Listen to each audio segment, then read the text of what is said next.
Good evening students. This is the last lecture of solid state. अभी तक हमने discussion में लिया लैटिस क्या क्या होते हैं, वॉइड्स क्या क्या होते हैं और आयनिक क्रिस्टल्स क्या क्या होते हैं। अगले लेक्चर में हम ये डिस्कस करने वाले हैं कि ओवरऑल जब हम आयनिक स्ट्रक्चर की बात करते हैं तो आयनिक स्ट्रक्चर जिस तरह से हम प्रिस्क्राइब करते हैं it is not always like that. उस तरह के होते नहीं हैं। अगर हम देखेंगे एटम्स को एग्जैक्टली सेम पोजिशन में रखे जाएँ तो 100% उस तरह का स्ट्रक्चर होता नहीं है। ओवरऑल जैसे आपको कहा जाता है कि 100% आप पढ़ाई करें, तो आप 100% स्टूडेंट तो होते नहीं हैं। आप में कुछ ना कुछ कमियां रह जाती हैं। किसी का फिजिक्स वीक रह जाता है, किसी का केमिस्ट्री वीक रहता है, किसी का मैथ्स वीक रहता है। तीन इक्वली किसी का इक्वली डिस्ट्रीब्यूटेड नहीं होता है। सिमिलरली आयनिक स्ट्रक्चर भी अगर बात करते हैं तो परफेक्ट क्रिस्टल नहीं होता, उनमें कुछ ना कुछ डिफेक्ट्स होती हैं। तो हम यहाँ पे अगर बात करते हैं आयनिक क्रिस्टल में क्या क्या डिफेक्ट्स हो सकती हैं, तो उसके अगर लैटिस में बात करते हैं, उसके लैटिस में कुछ पॉइंट पे डिफेक्ट्स आ सकती हैं और वो डिफेक्ट्स कहला रहे हैं crystal defects. There are mainly of three types. तीन टाइप्स के होते हैं। पहला स्टाइक्योमेट्रिक, दूसरा इम्प्योरिटी और third is non stoichiometric. Okay, stoichiometric की अगर बात करते हैं तो stoichiometric are of two types, Schottky, Frenkel. Non stoichiometric metal excess and metal deficient. Impurity defects की हम टाइप्स की बात नहीं करते। Okay, so this is all about your crystal defects. अभी से हम डिटेल में थोड़ा डिस्कस करते हैं। सबसे पहले हम बात करें स्टैक्योमेट्रिक डिफेक्ट्स में, मतलब सेम रेशियो में हम कह रहे हैं कि आपके डिफेक्ट्स आ रहे हैं, स्टैक्योमेट्री को फॉलो करता हुआ। सबसे पहला डिस्कशन है हमारा शॉर्टकी डिफेक्ट। शॉर्टकी डिफेक्ट का मतलब होता है अनायन और कटायन सेम रेशियो में अपनी पोजीशन से गायब हो जाते हैं। अनायन हो या फिर कटायन हो, सेम रेशियो में अपनी पोजीशन से गायब हो जाते हैं। फॉर एग्जांपल यहाँ देखिए आप, ये आपका कटायन दे रखा है और यहाँ पे आपका अनायन है। ये दोनों पोजीशन यहाँ से मैंने क्या किया, हटा दिया। ओवरऑल अगर स्ट्रक्चर में एग्जैक्टली सेम पोजीशन कटायन भी गायब हो जाए और अनायन भी गायब हो जाए, तो उस केस में अगर कहा जाए, in that case it is called shortcut effect. अनायन और कटायन दोनों अपनी पोजीशन से परमानेंटली गायब होंगे तो शॉर्टकट इफेक्ट कहलाएगा। I think it's quite clear. Same दोनों सेम रेशियो में गायब हुए हैं, तो अगर कहते हैं NaCl स्ट्रक्चर था तो एक Na गया और एक Cl गया, तो दोनों में से अगर एक एक एटम हट गए तो ओवरऑल दोनों के मोल्स स्टैक्योमेट्री सेम रह जाती है। तो डिफेक्ट क्या होगा, स्टैक्योमेट्रिक होगा। एटम मिसिंग है तो हम कहेंगे शॉर्टकट डिफेक्ट। क्या क्या इफेक्ट आ सकते हैं, इफेक्ट्स क्या क्या होंगे, आप खुद सोचो। एटम्स चले गए तो उनका मास घट गया, मास घट गया तो डेंसिटी भी क्या होगी, घट जाएगी। तो डेंसिटी ऑफ सॉलिड डिक्रीज कर जाती है।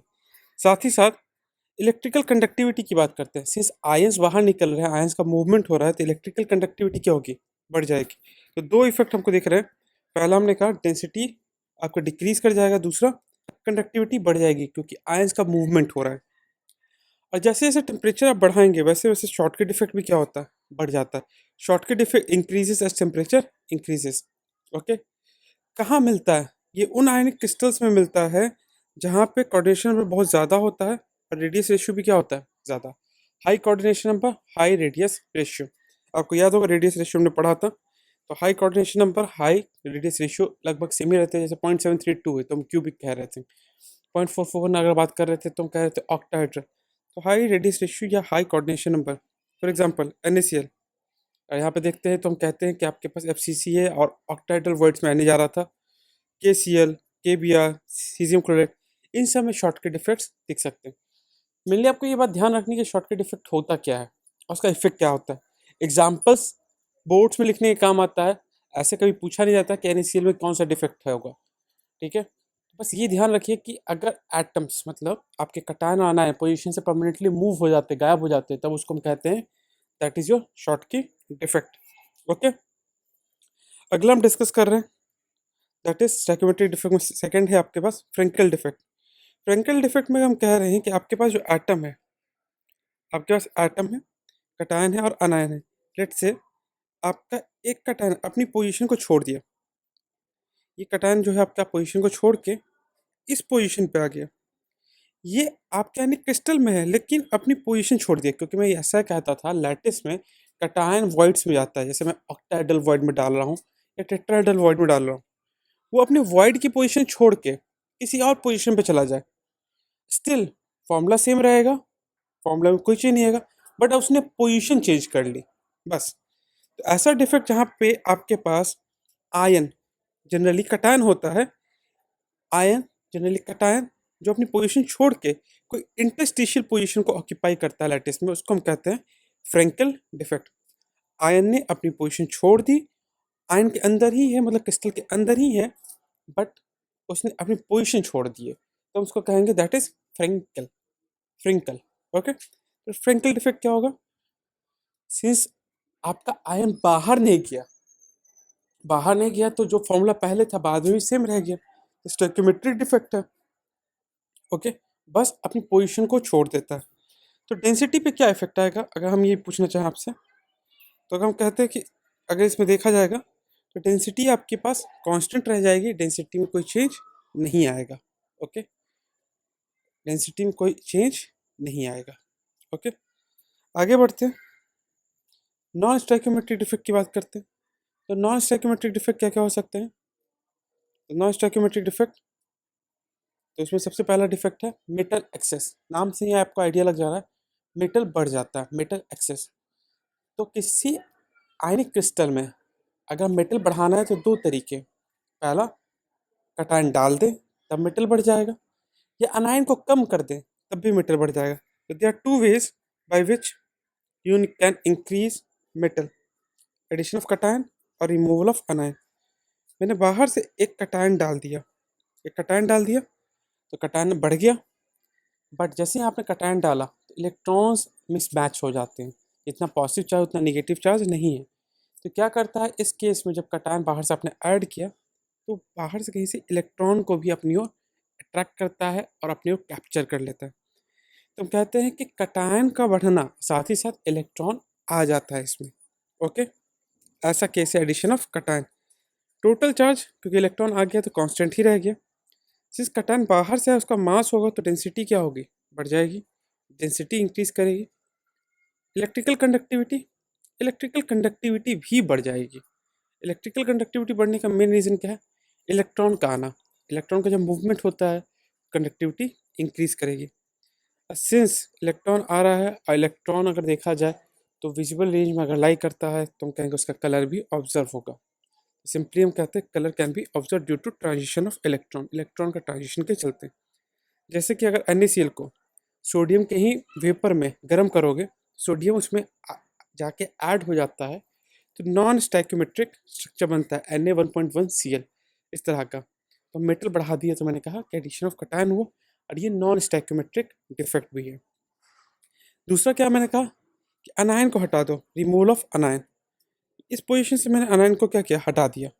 अनायन हट चुका है, बट चार्ज को तो बैलेंस करना ही है, कंपाउंड चार्ज नहीं रह सकता। तो क्या कहेगा, इलेक्ट्रॉन वहाँ उस पोजीशन पे जाके आ जाता है। अनायन बाहर चला गया और उसकी जगह क्या आ गया? इलेक्ट्रॉन आ गया। तो अनायन हैज़ बिन रिमूव्ड और इलेक्ट्रॉन्स की पोजीशन को ऑक्यूपाई करता है। चार्ज अभी भी कांस्टेंट, डेंसिटी घट जाएगी क्योंकि मैंने अनायन को बाहर कर दिया, मास घट गया है। और क्या इलेक्ट्रॉन है उसका कोई मास अगर देखा जाए तो जो अनायन था उसके कंपैरेटिवली बहुत ही ज़्यादा कम होता है। आपको पता है कि इलेक्ट्रॉन का मास कितना है? तो 10⁻34 चला जाता है, क्योंकि हम यहाँ पे बात करते हैं किसी कटायन के, मेटल के 10⁻27। डिफरेंस कहीं आपको 10⁻6 का डिफरेंस जा रहा है टाइम्स का। ठीक है, तो हम कहें डेंसिटी डिक्रीज कर गई क्योंकि मास घट गया। कंडक्टिविटी बढ़ेगी क्योंकि अगेन इलेक्ट्रॉन आ रहा है, इलेक्ट्रॉन का मूवमेंट मतलब कंडक्टिविटी बढ़ी, मूवमेंट ऑफ इलेक्ट्रॉन्स। कलर दिखेगा, कलर दिखने का मेन रीज़न, कलर इसलिए दिख रहा है क्योंकि इलेक्ट्रॉन क्या होगा आपके पास? ट्रांजिशन रेंज में लाई करेगा, तो रेंज में अगर लाई करेगा तो कलर दिख सकता है। जैसे कि जिंक ऑक्साइड को अगर आप हीट करते हो, डायरेक्टली हीट किया, तो डायरेक्ट आप इसको हीट करोगे तो क्या होगा? ऑक्सीजन का एटम घट गया, ऑक्सीजन एटम गैस बन के बाहर निकल गया। जिंक जो है वो कंपैरेटिवली ऑक्सीजन से ज़्यादा है और ऑक्सीजन परसेंटेज वाइज कम है। तो एक तरीके से मेटल एक्सेस हो गया। तो हम ये कहते हैं मेटल एक्सेस दो तरीके से होगा, एडिशन ऑफ कटायन और रिमूवल ऑफ अनायन। दो तरीके से आपके सामने आ सकता है। ओके, बट एक चीज़ यहाँ पे ध्यान आपको रखनी है, there is a term called F centre. क्या बोर्ड्स में डायरेक्टली पूछ लेते हैं, ठीक है, what is F centre? Boards में इवन नीट के एग्जाम में भी आपसे डायरेक्टली पूछा जा सकता है व्हाट इज एफ सेंटर। तो मैंने अभी कहा था कि आपके केस में यहाँ से मैंने अनायन को उठाया था और अनायन जो है आपका बाहर जा रहा है, ठीक है। बाहर आपको अनायन को मैंने निकाल दिया और उसकी पोजीशन पे क्या हो रहा है, इलेक्ट्रॉन आया, मतलब अनायन हैज़ बिन रिमूव्ड, अनायन हट चुका है और उसके पोजीशन पे क्या है, इलेक्ट्रॉन आया। तो ऐसे केस में जब अनायन की पोजीशन इलेक्ट्रॉन लेता है, इस पोजीशन को ही एफ सेंटर कहा जाता है। A type of crystallographic defect in which anion vacancy is a type of crystal that is occupied by one or more unpaired electron। मतलब अनायन हटा हमसे और उसकी जगह पे क्या है, इलेक्ट्रॉन आया, तो हम कहते हैं दैट इज एफ सेंटर। मतलब अनायन को रिप्लेस करके अगर इलेक्ट्रॉन रखते हो तो उसको आप एफ सेंटर कहोगे। कहाँ मिलेगा, तो मेटल एक्सिस डिफेक्ट में ये दिख सकता है। ओके, ये टर्म आपको ध्यान रखना है, इसलिए इसकी बात हमने आप कर ली। नॉन स्टैक्योमेट्रिक में दूसरा भी एक केस बन सकता है, metal deficient defect. Metal deficient अगर डिफेक्ट की बात करते हैं तो पहला, रिमूवल ऑफ कटायन, कटायन ही कोई कम कर दो। जैसे मेटल एक्सेस में मैंने मेटल ऐड कर दिया था, या कटायन को घटा दो। अगर मैं हीट करता हूँ, सब मैं कटायन को यहाँ से रिमूव करता हूँ उसके पोजीशन से, अगर ऐसा करेंगे तो डेंसिटी क्या होगी, घट जाएगी और कलर में कोई चेंज नहीं आएगा, ना ही कोई इलेक्ट्रिकल कंडक्टिविटी। कहने का ये मतलब है कि मैंने आयनिक क्रिस्टल दिया था, हीट किया, कटायन को रिप्लेस कर दिया, कटायन बाहर चला गया, तो पोजीशन खाली हो गई, डिफेक्ट आ गया, उस पॉइंट पे अब कटायन नहीं है। तो इस केस में आपका पोजीशन पे कटायन नहीं है, तो मेटल डिफिशिएंसी आ गई। मेटल हट गया, कटायन हट गया, मास घट गया, तो डेंसिटी क्या होगी, घट जाएगी। मैंने सिर्फ कहा मेटल जाएगा, मैंने ये नहीं बोला कि यहाँ पे इलेक्ट्रॉन आ गया। अगर कोई इलेक्ट्रॉन नहीं आ रहा है तो हम कहेंगे कोई कलर में चेंज नहीं और ना ही कोई कंडक्टिविटी में चेंज। एक डाउट मन में आता है, मैंने कहा चार्ज हमेशा बैलेंस रहता है, चार्ज अगर बैलेंस रहता है तो यहाँ पे कटायन चला गया, इलेक्ट्रॉन आया नहीं, तो कैसे बैलेंस किया। तो इसका एग्जांपल आप समझो, Fe+2, आयरन जो है फेरस फॉर्म में दे रखा है, अगर एक फेरस आयन हट जाए तो Fe+3 भी बन सकता है चार्ज को बैलेंस करने के लिए। ये उन कंपाउंड्स में दिखता है जहाँ पे आपके पास वेरिएबल वैलेंसी शो करता है मेटल। वेरिएबल वैलेंसी नहीं शो करेगा तो मेटल डिफिशिएंट डिफेक्ट पॉसिबल नहीं लगता। ओके, तो बस समझे आप, जैसे कॉपर Cu+1 और +2, तो +1 का अगर आइटम चला गया तो दूसरा जो वहाँ पे कटायन है वो +2 में चला जाएगा। तो यहाँ पे जो आपका हटा कटायन, इसके यहाँ पे दूसरा कटायन अपने चार्ज को चेंज करता है, ऑक्सीडेशन स्टेट को चेंज करता है। Okay, second is addition of anion. Addition of anion करके भी हम क्या कर सकते हैं, मेटल डिफिशियंसी क्रिएट कर सकते हैं। It is very rare event, possible कम लगता है, तो मैंने इसलिए लिख दिया जनरली डज नॉट एग्जिस्ट।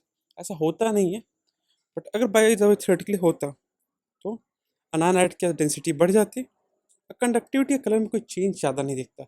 बाहर से हमने अनायन डाला है, इलेक्ट्रॉन का कोई मूवमेंट नहीं है, बस हमने ऐड कर दिया, ठीक है। But generally it is not shown, ऐसा दिखता नहीं है एडिशन ऑफ अनायन का केस। तो दो तरह के डिफेक्ट्स हमने पढ़े, स्टैक्योमेट्रिक एंड नॉन स्टैक्योमेट्रिक। अगर आपके जेई या फिर नीट के एग्जाम में सवाल उठता है डिफेक्ट्स में से, इन दोनों से ही सवाल पूछे आते हैं। बाकी आगे जितने भी टॉपिक्स हैं वो बस आपके बोर्ड पॉइंट ऑफ व्यू से इंपॉर्टेंट है, इनके बारे में बात कर लेते हैं। बट उससे पहले, जैसे कि अगर मान लो कि क्वेश्चन उठ गया इसी डिफेक्ट में, ठीक है, अब मैं यहाँ पे क्वेश्चन पूछ रहा हूँ, इस टाइप के क्वेश्चन आपको कई जगह मिल भी जाएंगे। देखते हैं क्वेश्चन क्या है। क्वेश्चन कह रहा है, calculate the percentage Cu+1 in Cu.9 Cl1.0। Copper क्या 0.9 है, 90% कॉपर है, और क्लोरीन कितना है 100%। तो +1 का ऑक्सीडेशन स्टेट क्या है, तो ये नॉन स्टैइकोमेट्रिक डिफेक्ट दिखा रहा है। इसका मतलब सिंपल है कि जो आपके पास कॉपर है, कॉपर +2 में भी है और +1 में भी है। हमसे +1 का अमाउंट पूछा, उसको x मान लेते हैं, +2 कितना होगा 0.9 माइनस एक्स, तो हम लिख सकते हैं x 0.1 है, x इंटू +1 वाला, और 0.9 माइनस एक्स +2 लिख दिया। दोनों के अगर चार्जेस को मल्टीप्लाई करें तो ओवरऑल नेट चार्ज +1 ही आना चाहिए। ये क्वेश्चन बन के आती है, चार्ज को मैंने बैलेंस किया, +2 का जितना अमाउंट है और +1 का जितना अमाउंट है, टोटल मिला के टोटल चार्ज +1 आना चाहिए। सॉल्व करोगे तो वैल्यू 88.89 आ जाती है। तो इस तरह से हम नॉन स्टैइकोमेट्रिक कंपाउंड्स के क्वेश्चंस को अप्रोच कर सकते हैं। मैं थोड़ा फास्ट इसको बता दिया क्योंकि मूल कंसेप्ट का ही सवाल है, it is a percentage purity problem like that. ज़्यादा इसमें कुछ है नहीं, किसी एक को एक्स मानो और दूसरे को 100 माइनस एक्स, क्योंकि यहाँ 0.9 ने दे रखा है तो 0.9 माइनस एक्स मैंने ले लिया, ठीक है। इस तरह से आप अप्रोच क्वेश्चंस को कर सकते हो। It is quite simple question. इस टाइप के क्वेश्चंस अगर देखे जाए तो पूछे जा सकते हैं न्यूमेरिकल बिल्ड करने के लिए। जनरली डिफेक्ट्स में थ्योरेटिकल टाइप क्वेश्चन ज़्यादा होते हैं, बट इस टाइप के क्वेश्चन भी बनाए जा सकते हैं। ठीक है, मोर और it is related to mole concept as well as solid state, तो कन्फ्यूजन नहीं होना चाहिए। एक तीसरा डिफेक्ट में मैंने कहा था स्टैक्योमेट्रिक नॉन स्टैक्योमेट्रिक के अलावा इम्प्योरिटी डिफेक्ट। मतलब एक आयनिक कंपाउंड दे रखा है, उसमें बाहर से मैंने दूसरा कोई कटायन या अनायन डाल दिया। ऐसा करने पर अगर देखा जाए NaCl है, उसमें मैंने CrCl2 डाल दिया, तो इम्प्योरिटी मैंने बाहर से ऐड किया, तो इस टाइप के सॉलिड को हम कहते हैं कि ये इम्प्योरिटी डिफेक्ट शो कर रहा है। मतलब सिंपल से समझो, बाहर से इम्प्योरिटी डाल के एनी कंपाउंड अगर बनता है that is called impurity defect. बस नाम आपको पता होना चाहिए, अगेन सवाल इस पर नहीं बनता। ठीक है, और डिफाइन किया गया है आपके NCERT में, तो आप इसको देख सकते हो, बस नाम पता होना चाहिए आपको। So this question has been done. Now coming to conductivity. अब ये जितने भी पोर्शन है ये सारे आपके बोर्ड पॉइंट ऑफ व्यू से पूछे जा सकते हैं सवाल। ठीक है, इस पे आपकी जेई या नीट में सवाल नहीं बनता, क्योंकि जनरली सॉलिड स्टेट से एक या दो सवाल बनते हैं। तो they will try to opt for the question from the lattice or voids a maximum ionic crystal, or you can go for the defects। Conductivity से सवाल नहीं बनते, just for sake of knowledge हम इसे समझना चाहेंगे। कंडक्टिविटी क्या है? इलेक्ट्रॉन कितना आसानी से मूव कर सकता है, दैट इज कॉल्ड कंडक्टिविटी। ठीक है, अब कितनी आसानी से मूव कर सकता है उसकी बेसिस पे हमारे पास जो मेटल्स होते हैं वो तीन तरह के होते हैं। पहला कंडक्टर, यहाँ पे जो आपका कंडक्टिविटी 10⁴ से लेकर 10⁷ तक होता है। दूसरा सेमी कंडक्टर 10⁻⁻6 से लेकर 10⁴ तक आपका कंडक्टिविटी होता है। तीसरा इंसुलेटर 10⁻20 से 10⁻10 तक। सो जैसे कि अगर देखते हैं मेटल्स क्या होते हैं, कंडक्टर्स होते हैं। ठीक है, वुड रबर इंसुलेटर होते हैं, जबकि सिलिकॉन जर्मेनियम क्या होते हैं, सेमी कंडक्टर्स होते हैं। ठीक है, तो इस तरह से हमने क्लासिफाई कर रखा है आपकी कंडक्टिविटी की बेसिस पे मेटल्स को या एलिमेंट्स को। अब कैसे क्लासिफाई किया गया था, तो हम कहते हैं कि जो एटॉमिक ऑर्बिटल्स होते हैं मेटल्स की, वो मॉलिक्यूलर ऑर्बिटल्स बनाते हैं अगर उनके बीच में जो इलेक्ट्रॉन रखा गया है, मान लो सॉरी ये आपका जो ब्लू वाला है, यहाँ आपके पास इलेक्ट्रॉन है, ऊपर वाला खाली है। तो अगर आप इसको थोड़ा सा भी करंट देते हैं या हीट करते हैं, तो अगर गैप कम है तो बहुत आसानी से ये क्या करेगा, एक दूसरे से जंप कर सकता है, एक दूसरे के ऊपर मूव कर सकता है। जैसे आपने पढ़ा होगा, इलेक्ट्रॉन हायर एक्साइटेड स्टेट में जाता है, तो यहाँ पे फुल्ड ऑर्बिटल से अगर वैकेंट ऑर्बिटल में जाता है, आसानी से मूव करेगा, तो हम कहेंगे कि फ्लो ऑफ इलेक्ट्रॉन्स हो रहा है। फ्लो ऑफ इलेक्ट्रॉन्स का मतलब कंडक्टिविटी हाई है। ये मेटल्स में आपको दिख जाता है। अगर दोनों के बीच में वैकेंट या एम्प्टी बैंड फील्ड बैंड के बीच में गैप बहुत ज़्यादा होता है, तो मूव नहीं करता, तो हम उसको कहते हैं इंसुलेटर, जैसे कि आप रबर और वुड में देख सकते हैं। सेमीकंडक्टर्स के बीच में थोड़ा सा गैप होता है, कोई एक्सटर्नल फैक्टर्स के साथ इस गैप को अगर कम कर दिया जाता है तो कंडक्टिविटी शो करेगा। ओके, सेमीकंडक्टर्स वो होते हैं जिनमें बीच का गैप आता है, कंडक्टर्स वो होते हैं जिसमें गैप लगभग ना के बराबर होता है, इंसुलेटर वो होते हैं जिसमें गैप क्या होता है, काफ़ी ज़्यादा होता है। ओके, तो एक्सटर्नल फैक्टर्स के बेसिस पे सेमीकंडक्टर्स को हम कन्वर्ट कर सकते हैं कंडक्टर्स में। तो जनरली दो तरीके हम यूज़ करते हैं, बाहर से हम कुछ एलिमेंट्स को डालकर सेमीकंडक्टर को कंडक्टर में कन्वर्ट करते हैं, उस प्रोसेस को कहते हैं डोपिंग। क्या कहते हैं हम लोग उस प्रोसेस को, we call those process as doping. बाहर से हमने क्या किया, कुछ एलिमेंट्स को डाल दिया, the process is known as doping. Doping कहा जा रहा है, तो हम कह रहे हैं कि आपके पास डोपिंग किया गया। अब बाहर से कौन कौन से एलिमेंट डाले जा रहे हैं, तो लेट्स से मान लेते हैं हमने आपके पास जो दे रखा था आयनिक क्रिस्टल, उसमें बोरॉन डाल दिया। आयनिक क्रिस्टल किसका, सेमीकंडक्टर्स, लेट्स से सिलिकॉन का। सिलिकॉन में 4 इलेक्ट्रॉन्स होते हैं वैलेंस शेल में, तो उसके यहाँ बोरॉन डालो, उसके पास 3 होते हैं, तो एक इलेक्ट्रॉन की कमी है। अगर एक इलेक्ट्रॉन की कमी है तो हम कहेंगे वहाँ पे गैप क्रिएट हो रहा है। गैप कैसा, जहाँ इलेक्ट्रॉन नहीं है, तो एक तरीके पॉजिटिव स्पेस क्रिएट हो रहा है, तो हम कहते हैं इलेक्ट्रॉन वैकेंसी या पॉजिटिव स्पेस। अब अगर इलेक्ट्रॉन वहाँ पे नहीं है, तो जैसे ही आप इसको वायर से कनेक्ट करोगे, तो पॉजिटिव स्पेस में तुरंत इलेक्ट्रॉन मूव करने लगे तेजी से, क्योंकि यहाँ इलेक्ट्रॉन खाली है, तो इलेक्ट्रॉन तुरंत मूव करते हैं। इस इलेक्ट्रॉन वैकेंसी में। तो हम कहते हैं इस टाइप का जो सेमीकंडक्टर है it is called P type semiconductor, जहाँ इलेक्ट्रॉन नहीं है। पॉजिटिव टाइप सेमीकंडक्टर, जहाँ इलेक्ट्रॉन नहीं है, पॉजिटिव टाइप हो जाएगा। ओके, अगर इसके यहाँ पे मैं कहते हैं कि आपके पास हमने सिलिकॉन को रिप्लेस कर दिया आर्सेनिक से या नाइट्रोजन से या फास्फोरस से, तो यहाँ पे क्या होता है, इलेक्ट्रॉन ज़्यादा होते हैं। सिलिकॉन को सिर्फ 4 इलेक्ट्रॉन चाहिए थे, यहाँ 5 है, एक्स्ट्रा इलेक्ट्रॉन आया। तो एक्स्ट्रा इलेक्ट्रॉन क्या करेगा, इलेक्ट्रॉन्स बढ़ गए तो तुरंत ही मूव करेगा। मान लो अगर इसको वायर से कनेक्ट करते हैं तो तुरंत ये मूव करने लगेगा। अब मूव करेगा तो एक तरीके से एक्स्ट्रा इलेक्ट्रॉन मतलब निगेटिव चार्ज, तो ये क्या करता है, अब कंडक्टर की तरह बिहेव करता है। तो डोपिंग किया हमने, फास्फोरस या आर्सेनिक का यूज़ किया, इलेक्ट्रॉन बढ़ गए। इलेक्ट्रॉन बढ़ने से अगर कंडक्टिविटी बढ़ जाती है it is called an type. पिछला था P type and this is an type semi conductor. Okay, semi conductors complete chapter आपको पढ़ना है इन फिजिक्स, मॉडर्न फिजिक्स का पार्ट है। बस हम लोग बस एक ओवरव्यू दे रहे हैं, सिर्फ इसलिए क्योंकि बोर्ड्स में शायद डिफाइन करने के लिए आ सकता है। ओके, जेई एंड नीट ये पूछेगा फॉर श्योर, ठीक है, ये बात आप समझ लें, बस बोर्ड्स के लिए आपको मालूम होना चाहिए, ठीक है, इसलिए बस बताया जा रहा है आपको। तो सेमीकंडक्टर कंडक्टर में कन्वर्ट करने के लिए बाहर से हमने एलिमेंट्स ऐड किया, उस प्रोसेस का नाम है डोपिंग। दो टाइप के हो सकते हैं, पी टाइप और एन टाइप। पी मतलब बोरॉन अल्मुनियम गैलियम टाइप के एलिमेंट्स डालें जहाँ इलेक्ट्रॉन कम थे। एन टाइप का मतलब बाहर से हमने वो एलिमेंट डाला है जिसमें इलेक्ट्रॉन ज़्यादा थे, like nitrogen, phosphorus, arsenic. Okay, तो ये बात होगी कंडक्टिविटी की। कंडक्टिविटी थोड़ा सा टॉपिक आपके एनसीईआरटी में मैग्नेटिज्म का भी दे रखा है। हर एलिमेंट मैग्नेटिज्म शो करता है, ठीक है, कि सब में इलेक्ट्रॉन्स होते हैं, आपको पता है इलेक्ट्रॉन्स पेयर्ड और अनपेयर्ड वाला कंसेप्ट। पैरामैग्नेटिक जनरली हम कहते हैं वो जो अनपेयर्ड होते हैं। हम कहते हैं हर एलिमेंट इसीलिए मैग्नेटिक प्रॉपर्टी शो करता है depending upon the electrons. Electron के डिपेंडिंग अपॉन अगर कह रहे हैं तो ये 5 टाइप्स। पहला पैरामैग्नेटिक, जो कि बहुत ही वीकली अट्रैक्ट होता है मैग्नेट से। वीकली अट्रैक्ट हो रहे हैं अगर आपके मैग्नेट से तो हम कहेंगे that is paramagnetic. For example अगर मैं कहता हूँ स्कैंडियम पैरामैग्नेटिक है। सिमिलरली अगर हम बात कर रहे हैं आपके पास कॉपर पैरामैग्नेटिक, अनपेयर्ड इलेक्ट्रॉन जिसके पास होते हैं दैट इज पैरामैग्नेटिक, बहुत ही वीकली अट्रैक्ट होंगे मैग्नेटिक फील्ड से, ठीक है, due to presence of unpaired electron.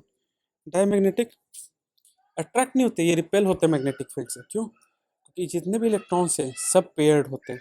Paired अगर दे रखे हैं तो वीक क्या होगा, ये रिपेल होता है मैग्नेटिक फील्ड से।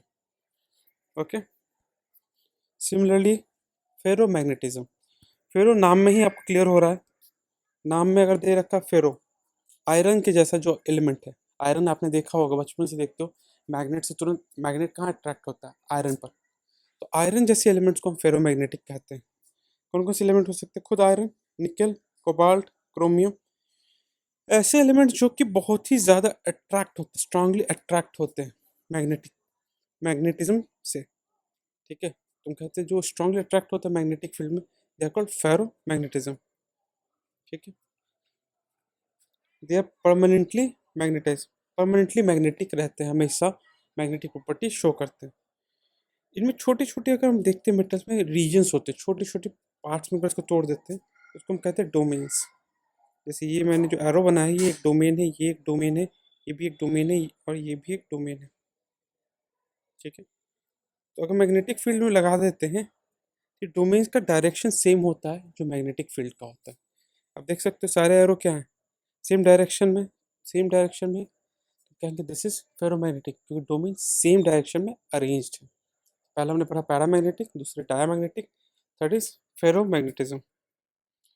इसके बाद अगर हम बात करते हैं एंटी फेरो, मतलब इस केस में अगर देखा जाए तो वैसे सब्सटेंस जो फेरोमैग्नेटिक बिहेवियर शो नहीं कर रहे, ठीक है। इनके डोमेन फेरोमैग्नेटिक जैसे ही होते हैं बट अपोजिट होते हैं। एक अगर डाउनवर्ड है तो एक अपवर्ड, एक दूसरे को क्या करेंगे, कैंसिल।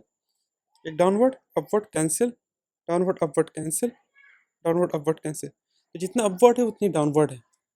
मैग्नेटिक फील्ड में सेम डायरेक्शन में नहीं है, अपोजिट है एक दूसरे के, तो मैग्नेटिक मोमेंट कैंसिल कर देगा। और एंटी फेरोमैग्नेटिज्म है जो कि मैग्नेट से जो लोहे की तरह बिहेव नहीं करेंगे और मैग्नेट से अट्रैक्ट नहीं होंगे। Okay,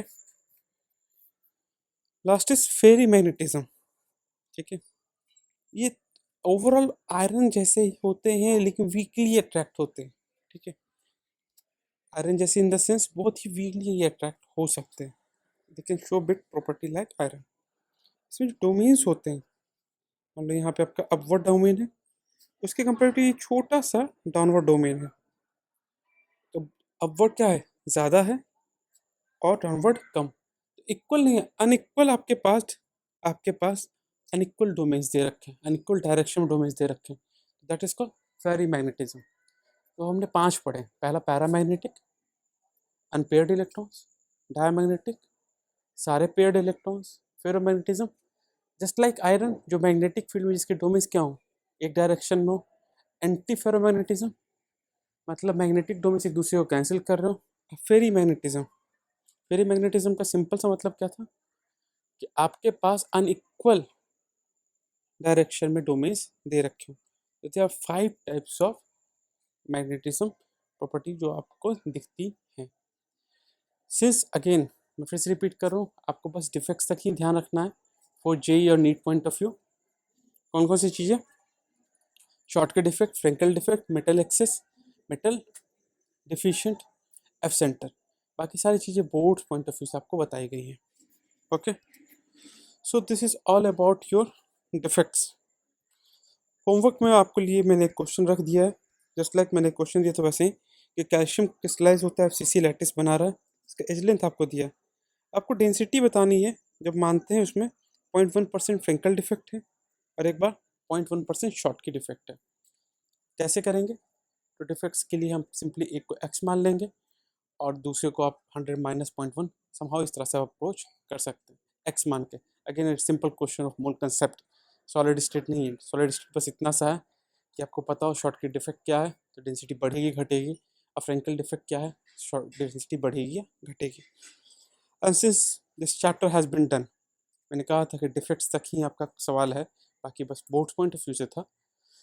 so please read your NCERT completely and you will get your 5th sheet, attempt कर लीजिएगा। आफ्टर दैट एक शीट और मैं आपको प्रीवियस ईयर क्वेश्चंस की दे दूंगा। ठीक है, जे या नीट के लिए अलग अलग, आप उसको अटेम्प्ट करके सॉल्व कर लीजिएगा। So this will the end for the solid state. हम आगे अगले चैप्टर में आगे बात करेंगे। Okay, so please read your notes as well as NCERT. Till then, thank you, will India.